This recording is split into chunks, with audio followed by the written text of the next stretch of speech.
Good morning, beautiful people. Here's hoping the day finds you well. Now, the topic of my video today is personal loss. Now, I talk a lot about the breakdown of a relationship being a loss, and it's almost like a bereavement and grief. But today I really want to talk about grief per se, and the stages of grief and the types of grief. Now, I've already spoken a lot about the fact that there is no timeline for grief, and everybody responds to grief in a different way, and they will heal or move forward from their grief at their own pace. Now, when we initially lose someone, this is the acute phase of grief, and that could be anything up to a year. And then the early stages of grief are generally the first 2 years, and then the mature grief is 2 years plus.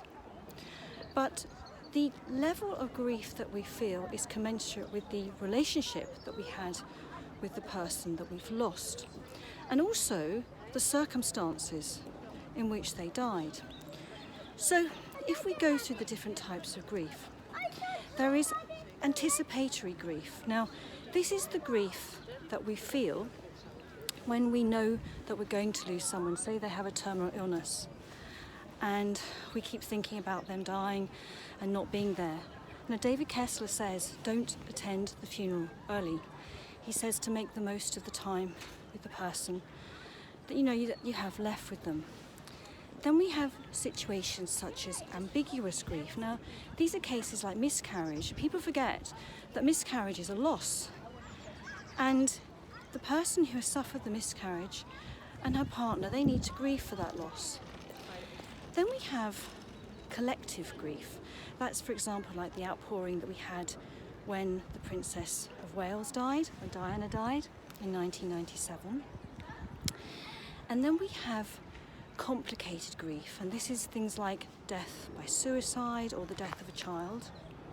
And then we have collective grief or compounded grief, which is where we've suffered multiple losses in a short period of time. Something which I have experienced personally myself. And then we have inconclusive grief, which is where, say for example, there is no body and we can't bury the person we loved, and obviously this often happens in times of war. And then we have delayed grief, where people cannot grieve at the time, like soldiers at war, and then they obviously get their PTSD.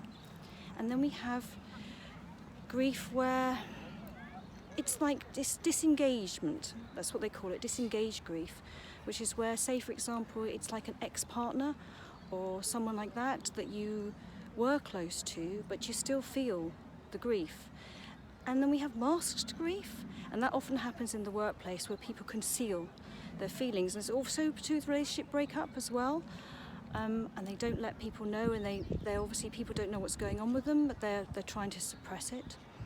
And then we get secondary grief and secondary loss, where, say for example, you are very close to someone, but you're like a grandparent or you're even a friend. And secondary losses also cover things like what you're missing now that person's not with you, the future that you would have with them. And of course there's traumatic grief, which essentially speaks for itself.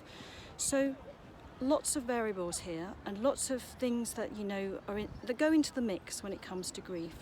So I just really wanted to kind of lay that out. So I will be back with another video soon, here to support you. Reach out to me if you want some help, and have a beautiful day. Bye for now.